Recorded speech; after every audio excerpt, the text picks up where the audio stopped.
Right now আমরা আছি মহাকুম্ভর যে মেইন জায়গা সেটাতে সঙ্গম। আমার পিছনে আপনারা দেখতে পাচ্ছেন। হ্যালো এভরিওয়ান, আসসালামু আলাইকুম। আজকে আমরা যাচ্ছি পরবর্তী জায়গায় যাচ্ছি এবং আজকের উদ্দেশ্য হলো কুম্ভ মেলা, যেটিকে এবার মহাকুম্ভ মেলা নামে পরিচিত।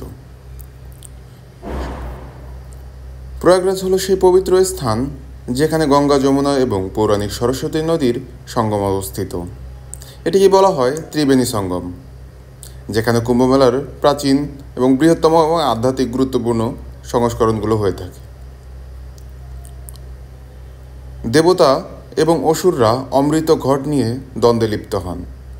বিষ্ণু দেবতা সেই অমৃতসর কলস কুম্ভ নিয়ে পালিয়ে যান এবং 12 দিন ধরে পৃথিবীর 4টি স্থানে অবস্থান করেন।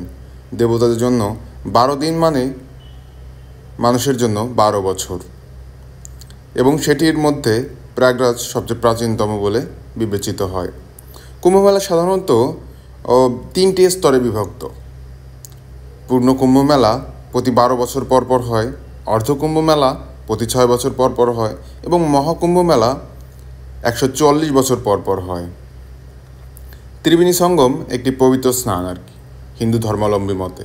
নাগা সন্ন্যাসীদের শোভাযাত্রা, লক্ষ লক্ষ তীর্থযাত্রী, সাধু ও আখড়ার উপস্থিতি, ধর্মীয় উপদেশ, জ্ঞান বিবরণ এবং আধ্যাত্মিক সাধনার একটি প্রাণকেন্দ্র বলা হয় এই প্রয়াগরাজকে। 2019 সালে প্রয়াগরাজে কুম্ভমেলায় প্রায় 24 কোটি মানুষের অংশগ্রহণ করেছিল। বিশ্বের সবচেয়ে বড় শান্তিপূর্ণ সমাবেশ হিসেবে গিনেস বুক অফ ওয়ার্ল্ড রেকর্ডে এর স্থান পেয়েছে। ইউনেস্কো 2017 সাল থেকে এটি ঘোষণা করে আর কি। কুম্ভমেলা একটি ধর্মীয় উৎসব নয়, বরং হাজার বছরের ধরে চলা আসা সাংস্কৃতিক ঐতিহ্য। এটি আত্মশুদ্ধি, ঐক্য, ধ্যান এবং ভক্তির মহাসম্মেলন। এখানে মানুষ আধ্যাত্মিক মুক্তি ও ঐক্যের পরম উপলব্ধি খুঁজতে আসে।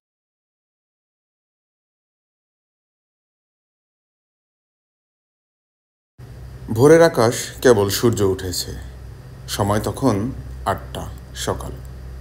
গঙ্গার কুয়াশা হারিয়ে গেছে শহরের কোলাহল। আমরা হাঁটছি ধীরে ধীরে হাজারো মানুষের ভিড়ে এক অলৌকিক আকর্ষণে, প্রয়াগরাজের পথে, কুম্ভমেলার সেই পবিত্র স্নানের সন্ধানে। এবং আমি একা মুসলিম হওয়া সত্ত্বেও এখানে কোনো রকম ভয় ডরহীনভাবেই আমি চলে গিয়েছিলাম আমার বন্ধুদের সাথে সেই প্রয়াগরাজ ভ্রমণের উদ্দেশ্যে। এটি শুধু একটি মেলা নয়, এটি একটা 1000 বছরের বিশ্বাস, একটা ইতিহাস। 1000 বছর ধরে চলে আসা সেই তীর্থযাত্রা, গঙ্গা, যমুনা এবং সরস্বতী মিলেছে এখানে। মানুষের আশা, পরিত্রাণ আর আত্মার আর্তনাদ। আমরা পৌঁছে যাই সঙ্গমের শীতল জলে। তারা নেমেছিল স্নান করতে। থরথর শরীরে তাদের উঠতে দেখে আমি বেশ অবাকই হয়েছিলাম। সকাল সকাল যেমন তীব্র ঠান্ডা, আমাদেরকেও দেখতেছেন আমরা কতটা আকর্ষণ নিয়ে যাচ্ছি সেই স্নানকে দেখার জন্য। আমার বাক্যে ভুল হতেই পারে, সেটা ক্ষমাসুন্দর দৃষ্টিতে দেখবেন। আমাদের সাথে আজকে রয়েছিল অনেকেই। তাদের মধ্যে আপনারা ভিডিওর মাধ্যমে দেখতে পাচ্ছেন কত মানুষ এখানে। তাদের উদ্দেশ্য একটাই, এখানে সঙ্গমে এসে স্নান করা।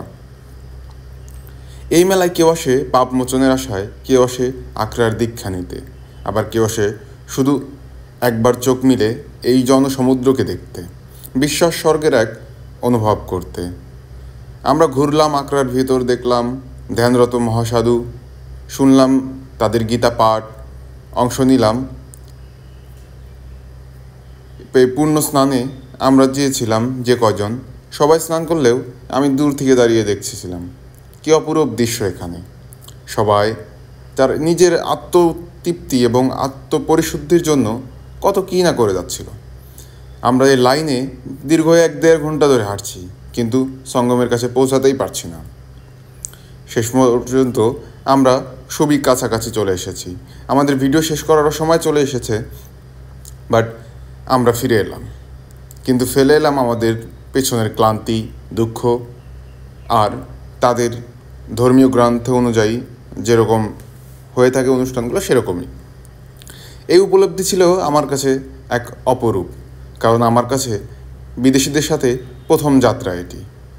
আমার ইন্ডিয়ান বন্ধুদের সাথে এটি আমার প্রথম কোনো লং ট্যুর ছিল, বানারস থেকে প্রয়াগরাজ পর্যন্ত।